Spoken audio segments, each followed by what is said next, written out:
He thought he was humiliating a nobody in front of the entire company, but within the next 10 minutes, CEO Richard Vaughn would realize he had just mocked the only person who could save his collapsing empire. Hello everyone, before we begin today's story, I have a small favor to ask. Please hit subscribe and turn on the notification bell so you never miss our channel's new videos. It's quick, free, and the best way to support us in bringing you more dramatic stories. Your support means the world to us. Where are you watching from? Drop your city or country in the comments below. Thank you very much. Now, back to the story. At exactly 8:12 that Monday morning, the main production floor of Vaughn Dynamics no longer sounded like America's most profitable engine plant. It sounded like panic. Warning alarms pulsed through the steel rafters. Red lights flashed above the assembly line. Conveyor belts had stopped cold. Hundreds of workers stood frozen beside unfinished turbine housings worth more than most homes. The usual rhythm of tools, forklifts, and compressed air had been replaced by hushed voices and the sharp tone of executives pretending not to be afraid. Every minute the line remained down cost the company nearly $200,000. By the time the first investors arrived at noon, losses could reach into the millions. Richard Vaughn hated many things, but nothing more than losing money in public.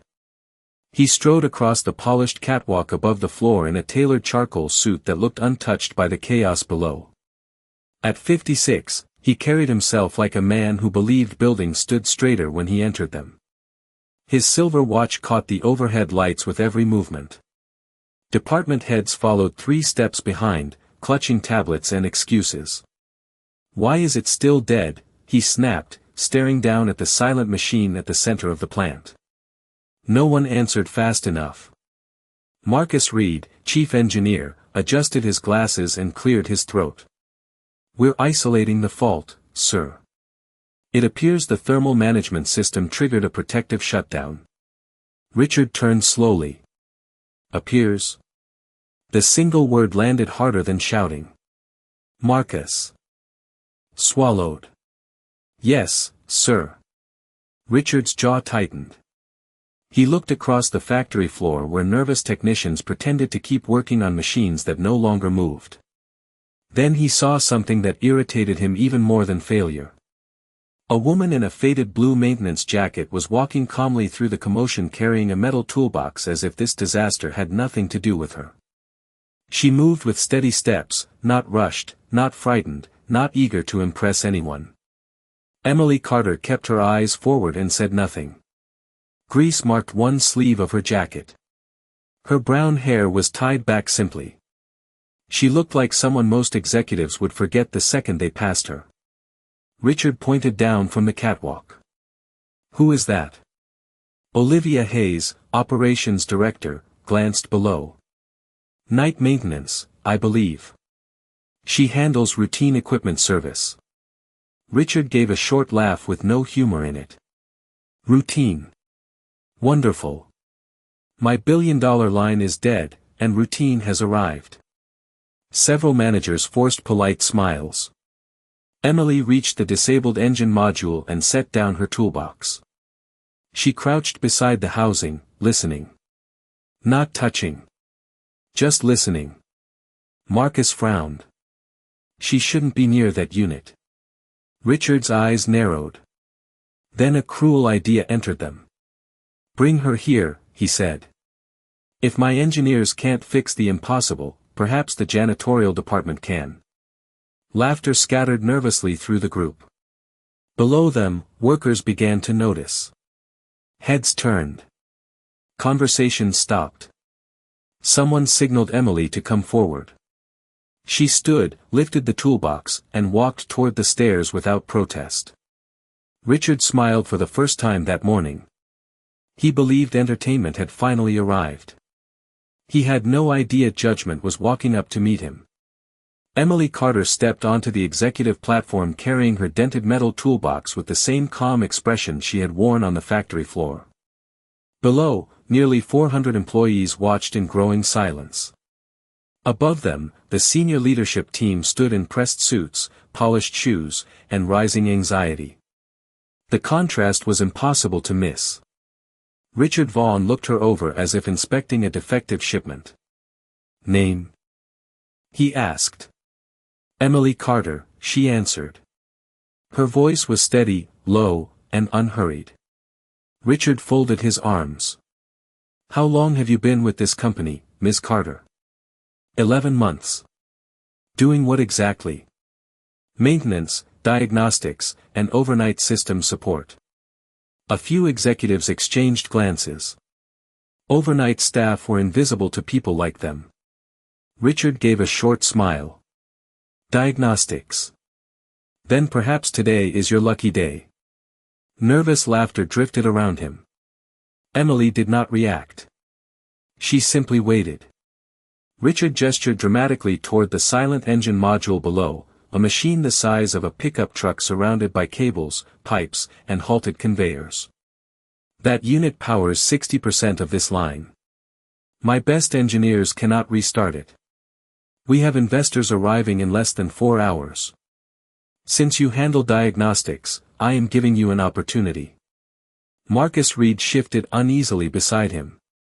"Sir, with respect, this system requires certified access and years of specialized." Richard raised one hand and Marcus stopped talking immediately. "Opportunity," Richard repeated, eyes fixed on Emily. "You have 10 minutes. If you can fix it, I will personally thank you in front of everyone here." He paused just long enough for people to lean in. "If you cannot, then perhaps you will stop wandering into places above your pay grade." This time the laughter was louder, though many workers below did not join in. Emily glanced across the floor. She saw technicians avoiding eye contact, supervisors pretending to study tablets, and hourly employees standing very still. She had seen this pattern before. People often laughed when they were afraid. Richard stepped closer. "Well? Cat got your tongue?" Emily met his gaze for the first time. "Do I have full access?" The question landed strangely. It was not defensive. It was professional. Richard blinked once. "You have 10 minutes. That is not what I asked." The room changed by a degree. Olivia Hayes straightened. Marcus looked sharply at Emily. Richard's smile faded. "Yes," he said. "You have full access." "Then I will need everyone to stop touching the system immediately," Emily replied. "No remote resets. No manual overrides. No. One changes a single parameter unless I request it." Several engineers stared at her. Richard almost laughed again. "You are giving orders now?" "I am preventing further damage," Emily said. No one moved. Her tone was not rude. It was simply certain. Marcus stepped forward slowly. "What makes you think there is further damage?" Emily turned toward the dead machine below. "Because I heard it from 30 feet away." A hush rolled across the platform. Marcus's face tightened. "Heard what?" Emily picked up her toolbox. A secondary vibration in the coolant return manifold. "It is subtle now. It will not stay subtle for long." Marcus said nothing. Richard looked from one face to another, irritated that the conversation no longer belonged to him. "Enough theater," he snapped. "Get down there and prove it." Emily nodded once and walked toward the stairs. The crowd below parted before she reached the floor. Workers who had never noticed her suddenly stepped aside like she carried authority no title could grant. Richard watched from above, jaw set hard. He still believed this would end in embarrassment. Marcus Reed no longer looked so sure. Emily set her toolbox beside the disabled engine module and knelt near the lower access panel while the entire production floor watched from a careful distance. The machine had intimidated experts all morning, yet she approached it the way a physician approaches a patient whose symptoms have already revealed the diagnosis. She placed 2 fingers lightly against the metal housing, then closed her eyes for 3 seconds. The gesture drew smirks from a few managers on the platform above. Richard Vaughn leaned on the railing. What is she doing, meditating? No one answered. Emily opened her eyes and looked toward the control station. Who initiated the last emergency restart? A young technician near the console raised one hand halfway. I did, ma'am. We were told to try everything. How many times? 3. Emily nodded once. That explains the heat spike. Marcus Reed stepped down from the platform and approached, unable to stay away. There was no documented heat spike, he said sharply. Emily pointed toward a copper line feeding the coolant return system. Then why is that pipe discolored 8 inches from the flange? Marcus looked. The metal carried a faint bronze tint most people would never notice. He did not reply. Emily stood and extended her hand toward a nearby mechanic. Half-inch socket. The tool was placed in her palm before anyone realized they were obeying her. She removed 6 bolts from the lower panel with quick, efficient movements and set each one in a straight line on the concrete. Inside the compartment, wiring harnesses, pressure valves, and sensor arrays crowded the space like a maze. Several engineers leaned closer, expecting hesitation. Instead, Emily traced one cable bundle with her fingertips and stopped at a connector tucked behind a support brace. There, she said quietly. Marcus frowned. That sensor was replaced yesterday.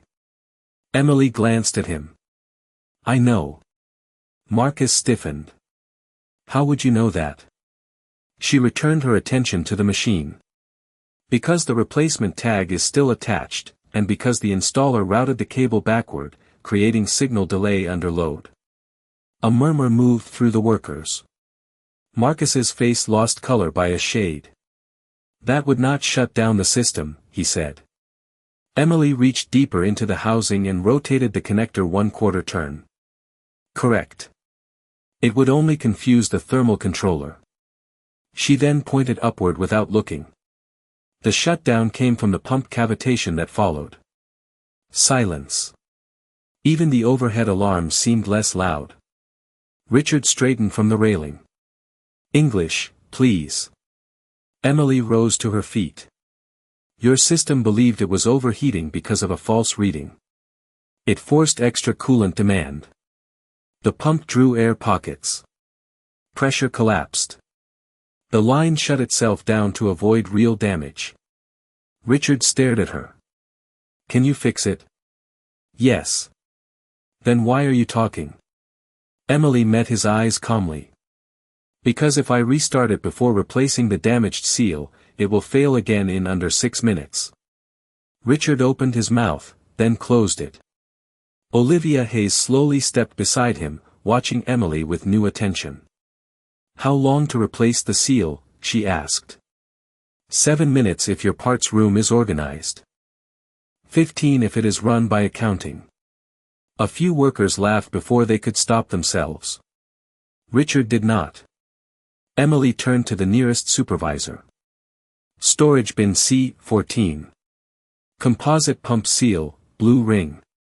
Bring 2. The supervisor looked instinctively toward Richard. Richard hesitated 1 beat too long. Olivia spoke first. Go. The man ran. Emily wiped her hands with a shop towel and listened once more to the silent machine. Her expression did not change, but something in the room had. She was no longer being watched as a joke. She was being watched as the answer. And on the platform above, Richard Vaughn was beginning to understand that the most dangerous person in a company is often the one no one bothers to notice. The runner returned in less than 2 minutes, breathing hard, carrying a sealed parts box marked C14. Emily caught it with one hand, opened it, and removed 2 blue ring composite seals wrapped in clear plastic. She held one to the overhead light for half a second, then set the second aside. Keep that one clean, she said. We may need it if quality control has been guessing again. A ripple of restrained laughter moved through the workers nearest the machine. Even some supervisors smiled before remembering where they were standing. Richard Vaughn did not smile. He descended from the platform with Olivia Hayes close behind him, unwilling now to remain above a scene he no longer controlled. Marcus Reed stayed near the exposed panel, watching Emily with the tense focus of a man whose resume had suddenly become fragile. Emily removed the damaged seal from the pump housing and placed it on a rag. It was warped along one edge. "There," she said. "Heat distortion." Marcus crossed his arms. "That could have happened during shutdown." Emily looked at him only briefly. "No. It happened during installation when someone over-tightened the retaining plate by uneven torque." Marcus said nothing. Emily continued, her tone almost conversational. "Probably using an impact driver because doing it correctly takes longer." Several technicians exchanged glances. They all knew shortcuts like that happened when leadership demanded speed over standards. Richard stepped closer. "Can it run or not?" Emily fitted the new seal into place with precise pressure from both thumbs. "It can run if everyone stops interrupting the repair." The room went still. No one spoke to Richard Vaughn that way. Yet there was no insult in her voice, only fact. Olivia turned her head slightly, hiding what might have been the beginning of a smile. Emily reached for a torque wrench and adjusted it by feel before checking the setting. 38 foot-pounds, she said. "Not 40. Not close enough. 38. She tightened the retaining bolts in a star pattern, each click sharp in the silence. Then she stood and wiped her hands. "Now I need console access." The young technician at the control station moved instantly. Emily walked to the screen and scanned rows of fault codes. Her eyes moved quickly, absorbing pages of data that had confused an entire engineering team for hours. She began deleting override commands one by one. "Who entered these?" she asked. No one answered. "There are 9 separate restart attempts and 3 conflicting thermal thresholds." She tapped the monitor. "This machine is not broken anymore. It is confused." A few workers laughed louder this time. Richard looked around, irritated by laughter he had not approved. Emily entered a new sequence of commands, then paused at the final confirmation prompt. "When this starts," she said, "do not increase output for 5 minutes. Let pressure stabilize." Richard folded his arms. "We do not have 5 minutes." Emily did not look at him. "Then prepare to lose another 5 hours." Olivia spoke before Richard could answer. "We wait 5 minutes." Richard's jaw tightened, but he said nothing. Emily pressed confirm. Pumps hummed to life first, low and steady. Coolant pressure climbed across the screen. Then the main drive engaged with a deep mechanical rotation that echoed through the building like thunder rolling inside steel walls. Workers leaned forward. Belts twitched, then moved. Indicator lights shifted from red to amber, then to green in a wave down the line. One machine after another awakened. The production floor that had stood frozen all morning began breathing again. No one cheered at first. They were too stunned to trust what they were seeing. Emily watched the pressure graph, listening to the sound of the engine as if it were speaking directly to her. "Smooth at 62% load," she said quietly. "We will go to full rate in 4 minutes." Marcus stared at the monitor, then at the machine, then at Emily. "How did you know all of this?" Emily closed the access screen and handed the terminal back to the technician. "Because I have heard this engine before," she said. Richard Vaughn felt something unfamiliar move through him as the line roared back to life around them. It was not relief. It was the first edge of fear. The assembly line gathered speed by degrees, then by confidence. Belts moved cleanly, robotic arms resumed their programmed arcs, and pallets carrying unfinished engine housings rolled forward as if the morning disaster had never happened. The sound returning to Vaughn Dynamics was more than machinery. It was revenue, reputation, and relief. Workers who had spent hours bracing for layoffs now exchanged stunned looks over the noise of production restored. Emily Carter stood beside the control station, eyes on the pressure readings, while everyone else looked at her. Richard Vaughn noticed that shift immediately. Attention had always belonged to him inside these walls. Now it leaned elsewhere. Increase output to full rate, he ordered sharply. Emily did not move. 2 more minutes. Richard stepped closer. I did not ask for a suggestion. Good, Emily replied calmly. Because I did not offer one. Several nearby supervisors pretended to study clipboards they were holding upside down.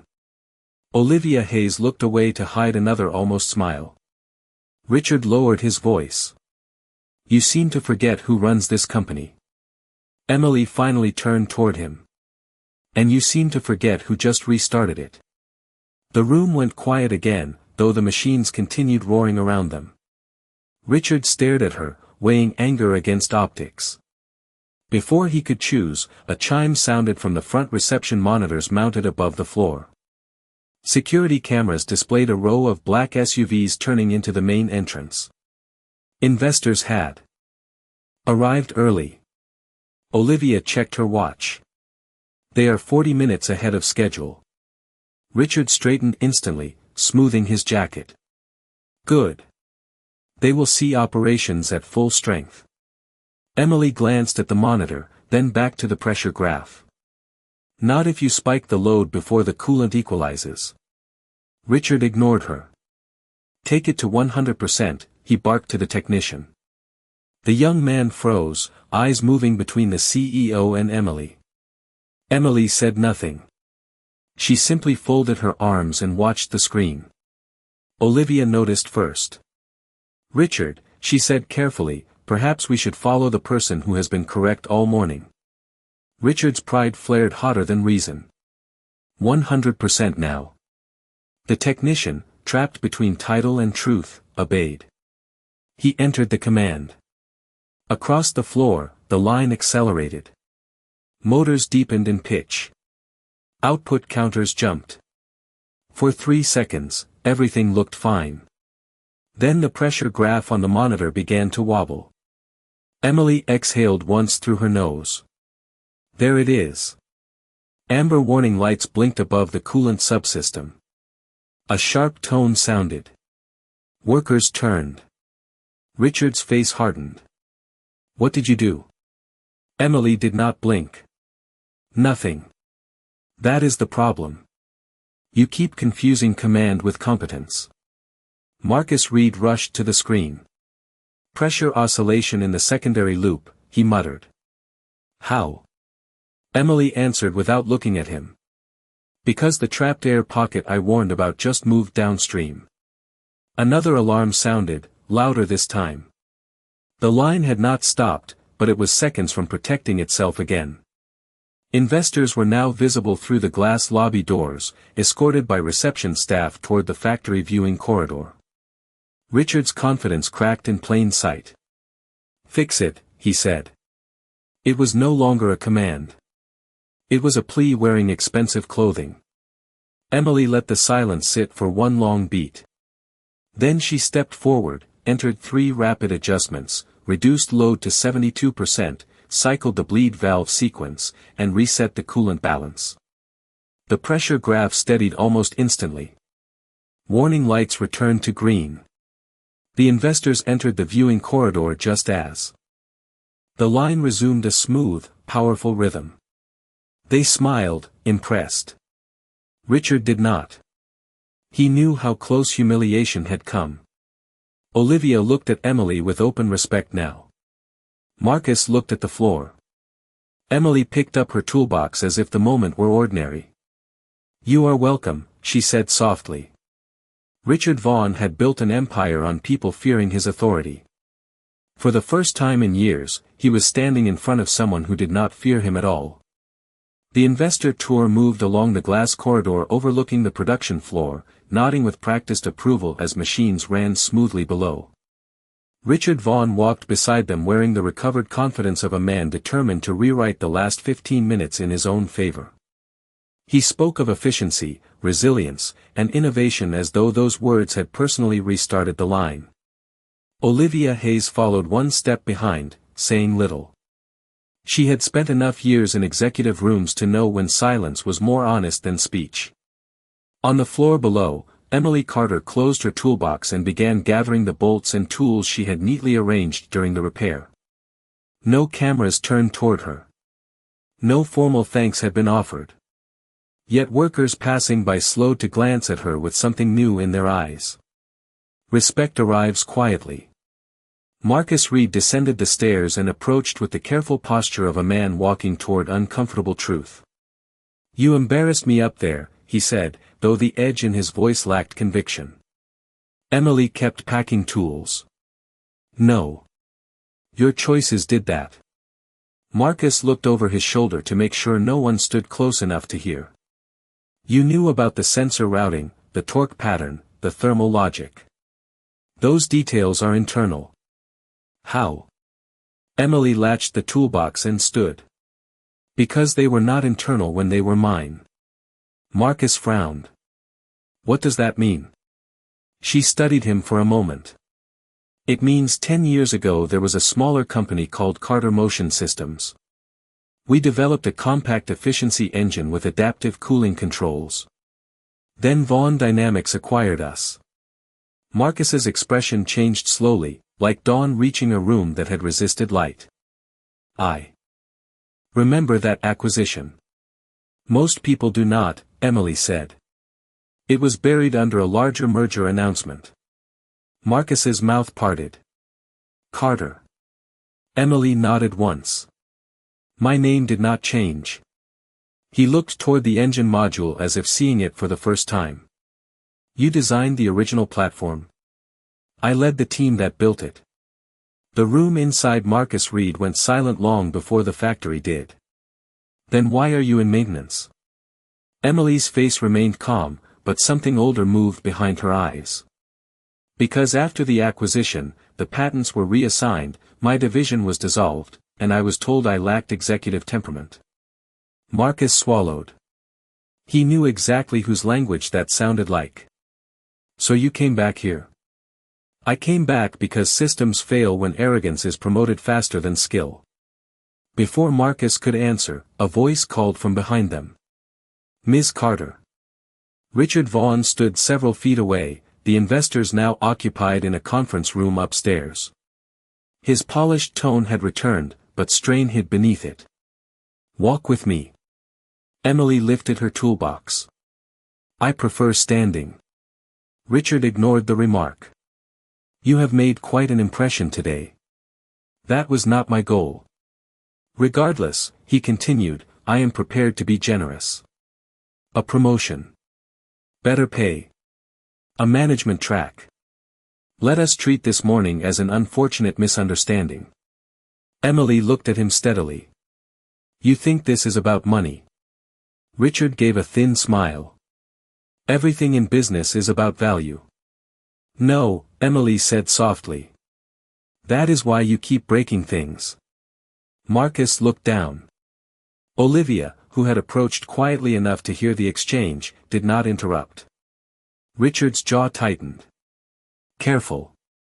Emily set her toolbox down and reached into the outer pocket of her maintenance jacket. She removed a worn leather folder and handed it to Olivia instead of Richard.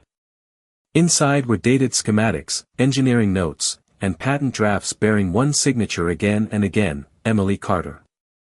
Olivia turned pages slowly, then looked up at Richard with an expression he did not like at all. The machines roared on below them, but around the four people standing there, another kind of noise had begun. It was the sound of old secrets losing their place to hide. Olivia Hayes closed the leather folder with deliberate care, as though the papers inside had become heavier in the last few seconds. She had spent 2 decades in corporate operations and knew the look of forged confidence, inflated numbers, and polished lies. What she held did not look like any of those things. It looked like original work. Dated schematics. Handwritten calculations. Prototype revisions. Patent drafts stamped years before Vaughn Dynamics announced its celebrated engine platform. And every page carried the same signature. Emily Carter. Richard Vaughn extended his hand. "Give me that." Olivia did not move. "I think legal should review it first." The sentence was polite. The meaning was not. Richard lowered his arms slowly. "You are overreacting to old paperwork." Emily lifted her toolbox and brushed dust from the handle. "Interesting. This morning you called me maintenance. Now my work is important enough to be called paperwork." Marcus Reed stood motionless, eyes fixed on the folder. Fragments of memory were assembling themselves in his mind. A rushed acquisition. A dissolved research unit. A young founder who vanished from internal communications almost overnight. At the time, he had asked no questions because promotions were arriving too quickly. Many careers are built on the silence of witnesses. "Why come back here?" Marcus asked quietly. Emily answered without bitterness. "Because ideas matter more than titles. I wanted to see whether the machine still had a future, even if I did not." Richard laughed once, but there was no confidence in it. "You expect us to believe you returned anonymously to mop floors and tighten bolts out of principle?" "No," Emily said. "I expect nothing from you. Expectations are how people become dependent on disappointing men." A nearby technician coughed into his fist to hide a laugh. Richard noticed and turned colder. "Enough of this. Security can escort anyone off private property." Olivia looked directly at him. "Anyone? Including the person who saved production in front of investors?" Richard shifted. "That is not what I meant." "Then choose your words more carefully," Olivia replied. The room went still. Executives rarely corrected Richard Vaughn in public. It happened even less often when hourly staff could hear it. From the mezzanine above, several investors began descending the stairs ahead of schedule, led by a smiling receptionist who had no idea she was walking them into a storm. Their lead representative, Harold Benton, recognized Emily immediately from the factory floor. "There she is," he said warmly. "The engineer who stabilized the line." Richard stepped forward fast. "Mr. Benton, let us continue in the boardroom." But Benton was already extending his hand to Emily. "Outstanding work today, Ms. Carter. Vaughn Dynamics is fortunate to have talent like yours." Emily shook his hand once. "That depends on how they define fortunate." Benton chuckled politely, then noticed the tension no polished lobby language could hide. His eyes moved to Olivia, then to the folder in her hand. "Experienced investors know when a spreadsheet is lying, and when people are." "Is there an issue?" he asked. Richard answered too quickly. "No issue at all." Olivia answered one beat later. "There may be a governance matter." The hallway air changed. Benton's smile faded by degrees. Behind him, two other investors exchanged sharp glances. Richard understood numbers better than people, and in that instant he calculated the cost of panic. Emily simply stood there in her faded blue jacket while million-dollar decisions rearranged themselves around her. She had no title, no corner office, no polished speech. Yet every person in the room was now measuring themselves against her composure. Benton turned to Emily again. "Ms. Carter, would you be willing to join us for the next discussion?" Richard opened his mouth to object. Benton raised one finger without looking at him. "I was not asking you." The machines below continued their steady thunder. Above them, power had already changed floors. The boardroom on the top floor of Vaughn Dynamics was designed to make visitors feel smaller than the people seated inside it. 40 feet of glass overlooked the city skyline. A polished walnut table reflected recessed lighting like still water. Framed awards lined the walls, each one celebrating growth, innovation, and leadership. Emily Carter noticed that none of them mentioned gratitude. She entered carrying her metal toolbox while executives in tailored suits pretended not to stare. Harold Benton motioned toward an empty chair midway down the table. "Please, Ms. Carter." Richard Vaughn remained standing at the head of the room. This is highly irregular. Benton adjusted his cufflinks. So is discovering your maintenance staff may be the original architect of your flagship engine. The room went silent. Olivia Hayes placed the leather folder in front of Benton. He opened it carefully, reviewing diagrams, patent drafts, and dated engineering notes. Another investor, Diane Mercer, leaned closer. These dates predate the Vaughn launch by almost 18 months. Richard finally sat down, though it looked less like authority and more like gravity forcing the issue. Acquisitions often consolidate prior work, he said. That is standard practice. Emily folded her hands calmly. Consolidation is not the same as erasure. Benton looked up. Ms. Carter, tell us what happened. She did not rush. People used to being ignored often learn the value of measured words. My company developed a compact high-efficiency engine platform for industrial use. We lacked capital but had working prototypes. Vaughn Dynamics offered to acquire us, promising resources, manufacturing scale, and leadership roles for my team. She glanced once at Richard. 3 months later, my division was dissolved. My engineers were reassigned. My name disappeared from internal records. The design remained. Diane Mercer's expression hardened. And you accepted a maintenance job here afterward? I applied years later under my own name, Emily said. No one noticed. Marcus Reed looked physically uncomfortable now. I remember seeing pieces of these schematics in the archived system, he admitted. I assumed legal ownership had been resolved. Emily met his eyes. Assumption is the most expensive shortcut in business. A few investors exchanged nods. Richard leaned forward. Let us be practical. Regardless of who drafted early concepts, this company commercialized the platform, invested millions, and created market dominance.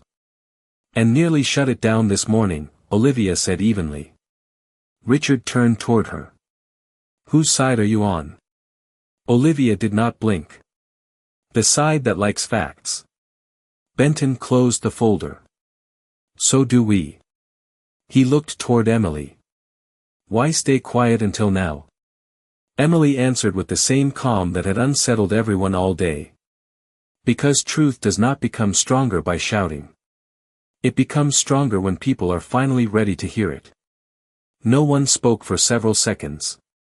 Outside the glass wall, clouds moved slowly over the city. Inside, careers moved faster. Diane Mercer opened her tablet. Our fund holds 12% of this company. Governance risk of this scale was not disclosed. Another investor added, operational dependency on unrecognized talent is also concerning. Benton's tone became formal. Mr. Vaughn, pending immediate review, we are requesting an emergency board session this afternoon. Richard's face lost color by careful degrees. You cannot be serious. Benton gave a small, tired smile. This morning your production line was rescued by a woman you mocked in public. We are very serious. Emily stood and picked up her toolbox. If this meeting no longer concerns coolant pressure, I should return to work. Benton rose as well. On the contrary, Ms. Carter. I believe your real work may be just beginning. Richard watched her walk toward the door in a faded blue jacket carrying scratched metal tools while investors stood out of respect. Titles had dressed him well for years. But in that room, competence was wearing steel-toed boots. By 3:30 that afternoon, the emergency board session had ended, though no one who entered the room came out the same. The official statement sent to employees was brief, polished, and carefully sterile. Richard Vaughn had stepped aside pending review. An interim leadership committee would oversee operations immediately. Corporate counsel would examine historical intellectual property records. A strategic engineering advisory role had been created effective at once. Most statements are written to hide emotion. This one failed. The production floor learned the truth before the email finished loading. News travels faster through factories than through executives. Emily Carter was replacing a worn pressure valve on line 3 when workers began glancing at their phones, then at her, then back at their phones. One assembler removed his cap. Another gave a quiet whistle. A forklift driver stopped 20 feet away and simply nodded. Emily tightened the final bolt and asked for a rag. Respect had arrived again, just as quietly as before. Olivia Hayes crossed the floor in sensible heels that clicked against concrete with more purpose than style. She stopped beside Emily and extended a clean badge holder. "This is temporary," Olivia said. "At least for today." Emily looked at the card inside. It read Executive Director of Engineering Transition. She raised one eyebrow. "That is a long title." Olivia allowed herself a small smile. So was the problem. Emily handed the badge back. "I do not need a title to fix machines." "Good," Olivia replied. "Because what needs fixing is not only machinery." Nearby workers pretended not to listen and failed completely. Emily wiped her hands. "If I accept, no ceremonial office. I stay on the floor. No reserved parking. No speeches." Olivia nodded. "Anything else?" "Yes," Emily said. "Training budgets for maintenance staff. Promotion paths based on skill. Anonymous idea submissions reviewed monthly. And no employee should ever be dismissed because of their uniform." Olivia did not hesitate. "Done." At that moment, Richard Vaughn appeared at the far end of the aisle carrying a cardboard box that looked too ordinary for a man who had once traveled with assistants. Inside were framed photos, awards, and the remains of a polished identity. Conversations around the floor softened to silence. Richard approached slowly, stopping a few feet from Emily.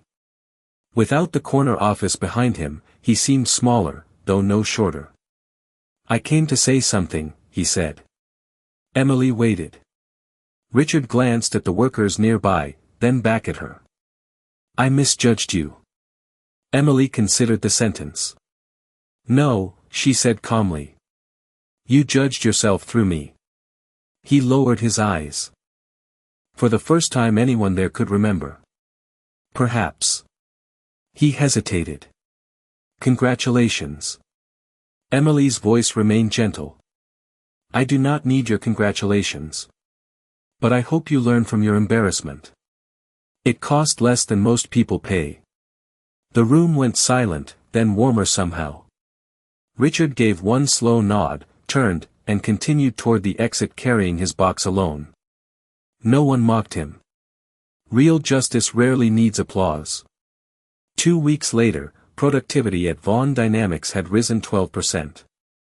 Maintenance turnover dropped sharply. Suggestion submissions tripled. Engineers now held monthly open forums with line staff. And on the factory floor, a modest desk had been placed beside the machines instead of above them.